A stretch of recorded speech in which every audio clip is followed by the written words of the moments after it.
हाय hello दोस्तों, welcome back to my channel the Neeli show. आज हम एक तेलुगु मूवी के ऑफिशियल टीजर पे रिएक्शन देने वाले हैं। मूवी का नाम है कन्नप्पा। ये टीजर 2 है। पहले के ऊपर में हमने ऑलरेडी रिएक्शन दिया हुआ था। इस मूवी में विष्णु मंचू, मोहन बाबू, प्रभास, मोहनलाल, अक्षय कुमार, शरद कुमार, काजल अग्रवाल, ब्रह्मानंदम, सप्तगिरी, बहुत सारे लोग हैं। इस मूवी के डायरेक्टर हैं मुकेश कुमार सिंह एंड म्यूजिक दिया है स्टीफन देवसी ने। तो चलिए बिना किसी देर के शुरू करते हैं अपने रिएक्शन। ఊరాల మీద గండాలు దండెత్తుకొస్తున్నాయి. ग्रीनरी यार। కింకొరలై గూడెం మీద పడబోతున్నారు. ఎవరు భయపడకండి. मुकेश ऋषि, मधुबाला जी, मोहन बाबू जी। శంకరుడి సైన్యం ఎక్కడో సన్నద్ధమై ఉంటుంది.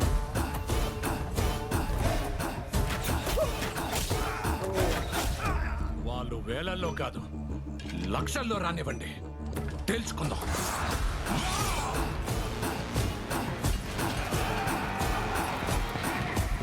నాన్న తిన్నడి ఆన वाव, ఆపదొచ్చిన फ्रेमिंग शॉट्स ప్రతిసారి बहुत अच्छे వీరుల हैं తల్ల కోరుకునే ఈ రాయి దేవత కాదు.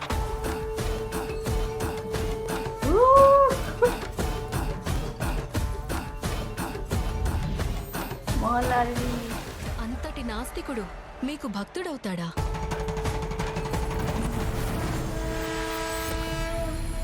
वाव यार।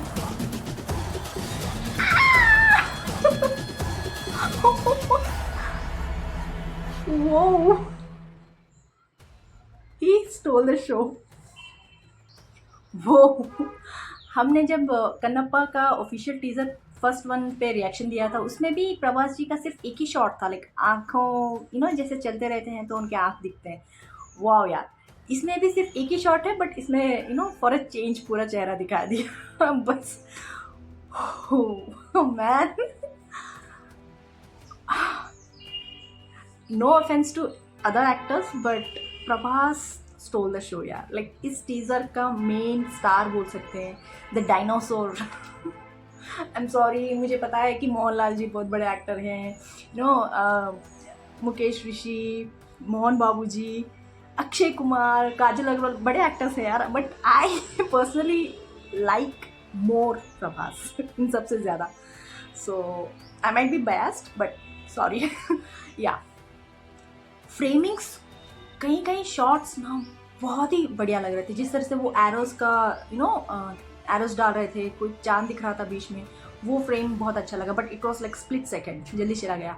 एक सेकेंड और ज़्यादा दिखाते तो और अच्छा होता, बिकॉज ब्यूटीफुल शॉट्स को ज़्यादा दिखाए तो ना इट्स काइंड ऑफ हमारे माइंड में बैठ जाता है कि लोकेशंस बहुत अच्छी तरह से दिखाया गया है एंड अच्छी तरह से शूट किया गया है, so we'll get more curious. But सिर्फ एक स्प्लिट सेकेंड के लिए था। Anyways it's teaser, so we can't expect much. Vishnu Manchu, उनका डायलॉग डिलीवरी इसमें एक दो डायलॉग्स बोलते हुए दिखाई दिया है and it was I can say not too powerful but okay, it was okay kind of thing. जो तिन्नड़ू है ना, जो नास्तिक है, जो भगवान को मानते ही नहीं, भगवान है बोल के वो भी नहीं समझते हैं कि ही इज़ नो वेयर, ऐसा सोचते हैं ना, उस तरीके के लोग में शामिल है। बहुत सारे लोगों को कन्नप्पा के स्टोरी के बारे में पता होगा, जिनको पता नहीं है उनके लिए है कि मैं स्पॉयलर्स नहीं दूंगी। इट्स काइंड ऑफ एक नास्तिक पर्सन है जो एक हंटिंग ट्राइब वो जिस तरह के एक पर्टिकुलर ट्राइब को बिलोंग करते हैं, जो शिकार उस पर ज़्यादा ध्यान देते हैं, उसको मानते हैं, शिकार करना या फिर जो भी पावरफुल ट्राइब है उसको अपने ट्राइब का नाम या फिर उसका प्लेस बनाए रखना, उस तरीके के ट्राइब को बिलोंग करते हैं। एंड इसमें दिखाया भी गया है कि कैसे दो ट्राइब्स एक दूसरे के साथ फाइट करते रहते हैं, एक वॉर की तरह। एंड जो एक पर्सन है ना, ऐसा चाकू लेके ऐसा कर रहा था, लास्ट टीजर में भी हमने उनको देखा था कि उनके भाई को तिन्नड़ू ने मारा है, तो ही इज़ लाइक इतने सारे लोगों को एक ही इंसान ने मारा है, तो चलो हम उसको मारने चलते हैं बोल के वो अपना जो भी सैन्य है ना, सोल्जर्स को लेके वॉर करने आता है इनकी तरफ। तो I think that's the story line इस टीज़र के हिसाब से। अगर सच में कहा जाए तो इज़ नास्तिक पर्सन कैसे अपने जो 100% सोचता है कि सिर्फ पावरफुल जो इंसान होता है वही इस दुनिया में जीता है, वो एक थिंकिंग से लेकर इसके अलावा कुछ भी नहीं है, वो थिंकिंग से लेकर कैसे वो कंप्लीटली डिसरिगार्ड करके लाइक भगवान को मानने लगता है. ही इज नास्तिक but then he realizes that no, god is there some kind of magical power, there some kind of entity that's making everyone do this things. ऐसा सोच के कैसे वो एक एक स्टेप भगवान के नज़दीक जाने लगता है. और जिसके पास 0.1% भी भक्ति नहीं होती है, वो पूरा 100% देता है अपना devotion. And how in his own way he creates kind of history. जैसे एक भगवान को कैसे पूछते हैं अपना सर्वस्व समर्पित करके, वो इनके लाइफ के बारे में दिखाया जाता है. ये मूवी देखे तो शायद आपको पता चलेगा. जिन लोगों को पता नहीं उनके लिए बोल रही हूँ, एंड जिनको पता है, you all know what the story is. I don't want to spoil anything for you guys. So yeah, framing बहुत अच्छी थी. And I did not expect these many stars यार. Like stars, बड़े बड़े stars ने इसमें act किया हुआ है. I know most of them like special appearances, guest appearances होंगे, but फिर भी उनको मूवी में देखना, it's like अगर कोई important रोल होगा तो वो मूवी करने के लिए हाँ कहेंगे ना. So I am very excited to see everyone playing their important role in this storyline.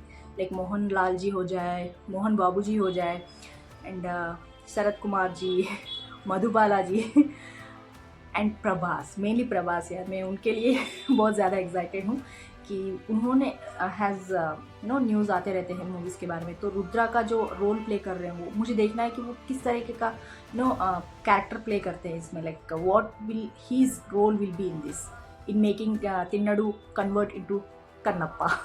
तो वो मुझे देखना है. म्यूज़िक बढ़िया था. अगर सच में कहूँ तो म्यूज़िक पे ज़्यादा ध्यान गया ही नहीं मुझे फ्रेमिंग इतनी अच्छी लग रही थी, एंड इतना बड़े बड़े स्टार्स को देख के मैं म्यूज़िक के बारे में कम्प्लीटली भूल गई. बट अच्छा ही था, but I couldn't analyse it more. बहुत बढ़िया था यार. And Akshay Kumar ji and Kajal, like Akshay Kumar ji का चेहरा ना बहुत ही क्या बोलते हैं, शांत, बहुत ही कामनेस से लग रहा था. बहुत, I don't know why, but I felt like he has that calmness in him. And I don't know why they just put a line instead of eye makeup. Like त्रिनेत्रुडु बोलते हैं ना उनको, जो तीसरी आँख. बहुत सारे हमने जो भी आज तक के शिव अवतार को देखा है तो आँख का कुछ बनाते हैं, बट इन्होंने सिर्फ सिंपल रखा है. And it's also kind of वो भी ना थोड़ा खुलने के जैसा ही है. It might be like they want to show some different kind of God's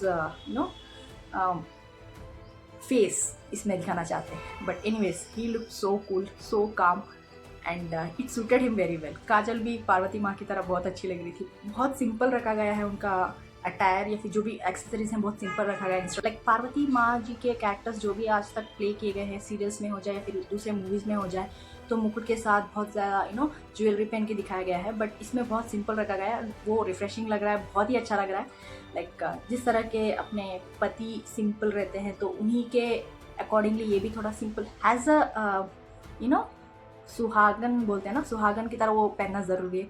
तो सिंपल ज्वेलरी पहना है उन्होंने, बहुत ही अच्छा लग रहा था उनको देख के.